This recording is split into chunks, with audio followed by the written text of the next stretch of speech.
Hello, hi, welcome. This is a new day on JPNN because we have a teleprompter, which also means that everything is about to get fucked. Oh, and also there's video game news in here as well, so we should probably get to that.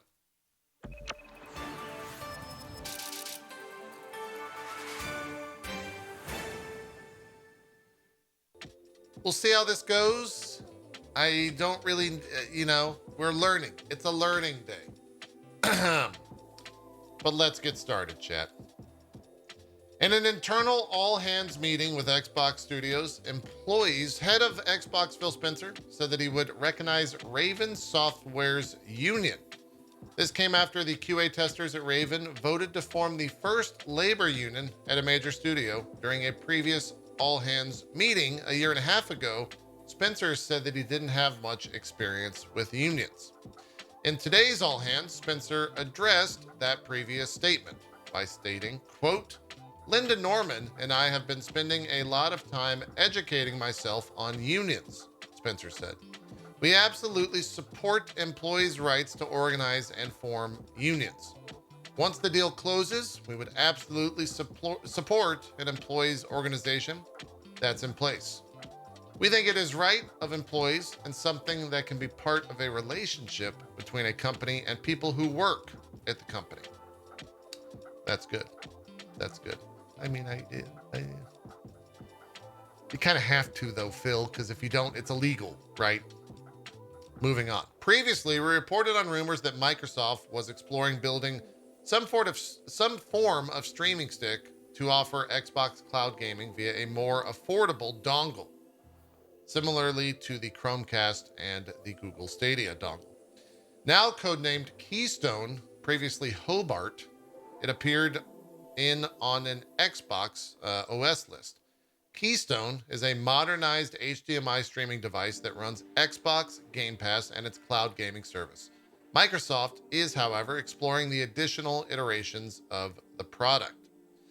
In a statement provided to Windows Central, which is a website, a Microsoft spokesperson described its commitment to lowering boundaries to Xbox content via low-cost hardware. Quote, our vision for Xbox cloud gaming is unwavering. Our goal is to enable people to play the games they want on devices they want, anywhere they want. Pretty good statement. As announced last year, we've been working on a game streaming device codenamed Keystone that can be connected to any TV or monitor without the need for a console, a Microsoft spokesperson stated. They go on, quote, as part of any technical journey, we are constantly evaluating our efforts, reviewing our learnings, and ensuring we are bringing values to our customers. We have made the decision to pivot away from the current iteration of the Keystone device. We will take our learnings and refocus our efforts on a new approach that will allow us to deliver Xbox cloud gaming to more players around the world in the future. Okay, all right. Moving forward.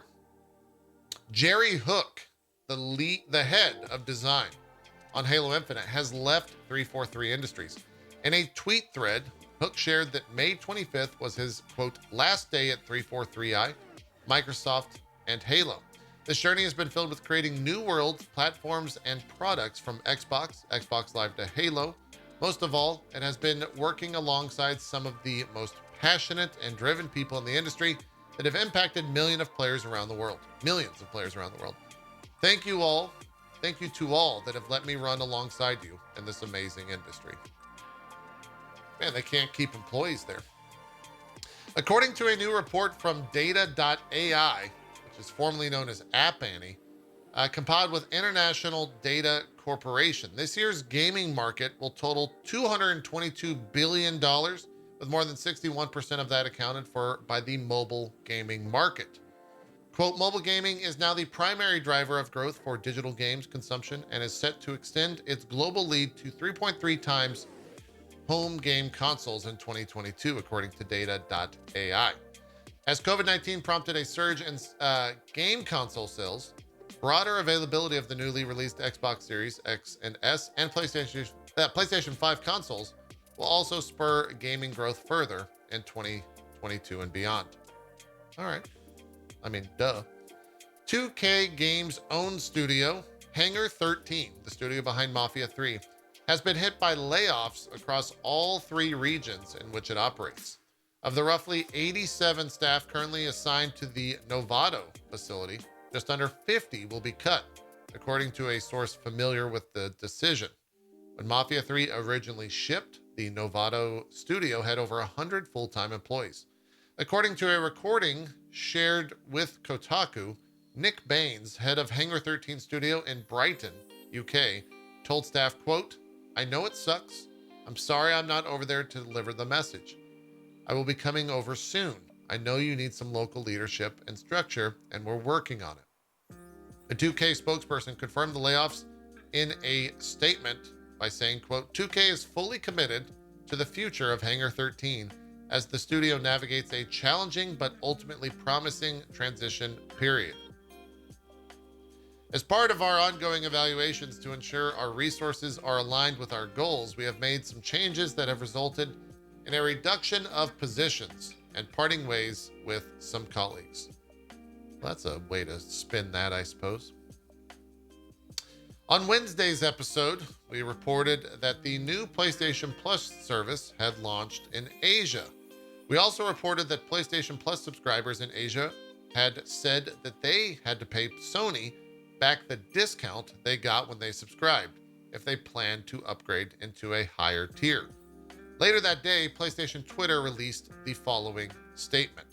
Quote, "Due to technical error, players in Asia who had previously purchased a PlayStation Plus membership at a discount had been incorrectly charged for their upgrade pricing. This error has been fixed and impacted players will receive a credit. We thank you for your patience." I don't know if that was a technical error. Maybe. They might have just not have known that was going to happen. So, you know. Who could say? Sony had a recent investors briefing. In it, they mentioned that, quote, PSVR 2 will launch with 20 plus major first and third party titles. There will be more investment in new IPs than ever before. 72% of PS Plus subscribers, specifically on the PS4, are satisfied with the service. 2 live service games are planned to drop in fiscal year 2022. That's before next April. Aggressive growth plans for mobile and PC. According to a slide during the briefing, Sony might stop producing software for the PS4 and increase their mobile software production by 20% by 2025. In a related story, during the Q&A section of this call, Jim Ryan explained that Sony isn't done with studio acquisitions in order to further expand its first-party portfolio. Ryan said, quote, "In terms of future mergers and acquisitions activity, the answer is that we're not at all finished with our strategy of trying to grow PlayStation studios inorganically. The purpose of these investments is to increase our core strength at PlayStation Studios, but also to acquire expertise in areas of game development where historically we have not had significant presence. And to the extent that potential targets fit with our strategy, to the extent that potential targets allow us to accelerate the way in which we are able to deliver on our strategy, we will certainly consider further M&A activity." He's saying activity a lot, "to add to our business portfolio." A lot of activity going on over there at PlayStation. Oh well. Moving on. Let's talk about more gaming-centric news here. What do we got? Our first story. During the briefing, Sony also published sales data for their PC releases as of March 2022. Horizon Zero Dawn currently sold 2.4 million copies, which is 60 million in revenue. Days Gone sold about 1,850,000, 22.7 million in revenue. And God of War even closer to 1 million at 971,000, which is 26.2 million in revenue. Sony is forecasting huge PC growth for the next fiscal year.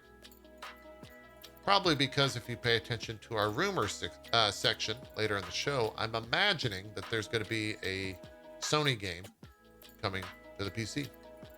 Stay tuned for that. In an update for the new Witcher game, CD Projekt shared the following. Research started on the project last year. Pre-production has started for the game in Q1 2022. There are over 100 developers currently involved with it, and the studio is, quote, really happy with the project. I would hope so. With a move to Unreal Engine 5, CD Projekt is already seeing improvements in development efficiency. That's good. CD Projekt is internally developing its own toolset, for example, narrative design tools. Okay. All right. I wish we could see some of the shots there, but hey, pretty early. Creative director Glenn Schofield announced on Twitter that the Callisto protocol is now set in its own world. The tweet reads, quote, FYI, Callisto the game is in its own story and world. It's no longer taking place in the PUBG universe. It was originally part of the PUBG timeline, but grew into its own world. PUBG is awesome, and we still have our little surprises for the fans, but the Callisto protocol is in its own world, story, and universe. Thank God. I would hate to play a game in PUBG. The Quarry, which is the next game from from the Until Dawn developer Supermassive Games, will be missing its online multiplayer mode on launch. 2K released the following statement from game director Will Biles. This one kind of sucks. I was actually looking forward to the multiplayer after watching the video yesterday. You can check that out in trailer time. The quote reads, "The wait is almost over, and the team and I are so excited for you to get your hands on The Quarry in just over 2 weeks. The game will launch on June 10th with local couch co-op and movie mode alongside the single-player campaign. However, we've made the difficult decision to delay the online multiplayer mode to deliver the best possible experience for you. It's not a long wait, though. Online multiplayer will be added via an update by July 8th. We appreciate your understanding and hope you're as excited as we are for launch in just 15 days. I don't know if the multiplayer stuff was pretty good. Multiplayer was, whatever. Sony has announced a new state of play. It's set for Thursday, June 2nd at 3 p.m. Pacific. The show will be, quote, nearly 30 minutes of announcements and updates from the world of PlayStation. We'll also have some exciting reveals from our third-party partners, plus a sneak peek at several games in development for PlayStation VR 2. Huge shout out to PlayStation for making sure that I have to have a hard decision of if I'm going to travel home that day or if I'll just do the show remotely. Love you guys. Glad that you're getting in 7 days before everyone else at the rest of the Summer Game Festival. You fucking morons. Sega will host the Sega new project announcement live stream on June 3rd. Oh, Sony's also joining in. June 3rd at 20 JST or 4 a.m. Pacific. I won't be up for that. We'll watch that on probably trailer time at some point. New World has announced their May updates. In it, it includes 3v3 player versus player arenas, player versus player reward track, which introduces 2 new currencies, PvP XP, and Azoth Salt. There's new expedition mutators, and Varangian Knights Episode 2, as well as other features and bug fixes. I hope it's also just making a good game. That would be a cool patch notes. God of War Ragnarok has been rated by the Korean Ratings Board, so maybe some more news on that soon, coming up at Summer Game Fest. I don't know if that'll be at the State of Play, though. That'd be kind of weird. According to a PlayStation database, Stray is coming July 19th, 2022. That's a weird random statement. I feel like I just got San Diego'd by Yervin. BioShock The Collection is currently free on Epic Store if you need something to play this weekend until June the 2nd. Pretty good. It'd be worth your time. Go grab it. Use creator code itmeJP at checkout. It doesn't cost any money, but it still tracks. Epic will see that stuff. In an interview with Xbox Wire Japan, Hideki Taka Miyazaki said that his favorite boss in Elden Ring is Radahn, followed by Godric and Rickard. He is fascinating as a character, and I also like the circumstances of the Radahn Festival. As for Elden Ring's success, he states that he is both happy and surprised by it. Really? You're surprised? I bet you're happy, though. Sold a shit ton. He also said that From Software won't change its approach to game production, and they'll continue to make games that they believe are interesting. We'll see if that's the case. That's a lot of money. That's a lot of sales that they didn't have otherwise. Sony Pictures Entertainment Chairman and CEO Tony Vinciquerra discussed his group's outlook in an investor presentation Thursday. He says, quote, Sony is now the only major studio 100% committed to the theatrical window for premium IP. That makes us an incredibly attractive home for top talent and creators who want their films to follow a traditional theatrical release. He also confirmed that PlayStation IPs that are getting TV shows or movies are Uncharted, The Last of Us, Twisted Metal, a Horizon series at Netflix, Ghost of Tsushima, a Gran Turismo TV show where a man fucks a car, and God of War, which is heading to Amazon. We'll see how that goes. Moving forward with more entertainment stuff, Netflix Geek Week is out there. Gaming is set to happen on Friday, June 10th as part of the Summer Game Fest and will feature new looks at Sonic Prime, Tekken Bloodline, The Cuphead Show, and Dota Dragon's Blood. Plus new Netflix games like Lucky Luna. No, unless it's about my cat. Maybe I'll play it. No one else is going to, though. Sega Sammy revealed an official Persona 5 gambling slot machines are out there, and they exist. XQC, very thrilled. Let's move along to some rumors here before we close out the news for the week and head into the weekend. Remember that PS5 game, really, that I mentioned that might be coming to PC? It's called Returnal, and it might be heading to Steam, according to a Steam DB page that features tags accurately that describe the game, and some text string that mentions the Tower of Sisyphus DLC, Celine's ship Helios, and the alien planet of Atropos. I think that'd be a pretty good PC game to play with a mouse and keyboard. I think it would be better than the PS5 game. Also, hundreds of lines of dialogue have reportedly been leaked from Cyberpunk's 2077's first expansion and are appearing online. They seemingly outline the entire plot of the DLC's questline. The files were reportedly data mined from a recent game patch and appear to suggest that the DLC will follow Songbird.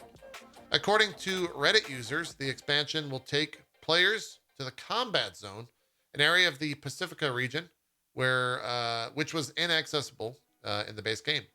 Players will also visit the Sports Dome, the large inaccessible arena from the main game, which will be the location of one of the main missions.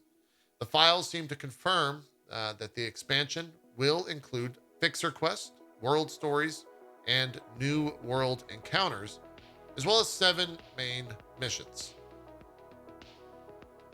I hope they plan on making a game. I'm going to guess that because no more text is scrolling here, that is the end of the news. In the future, Yervin, we should add end of news here so I'm not just talking into a black screen. Thank you guys for watching. Feel free to drop some comments in the comments section on if you like the teleprompter. Any feedback would be great. As always, like the video, drop a sub if you're new. We'd love to have you. And keep an eye out for some YouTube shorts and or TikTok news in the coming weeks, as well as anything else that we decide to change to the show. That's going to do it for JPNN. Have a great weekend. We will see you all Monday with more video game news. We're out of here. Bye-bye.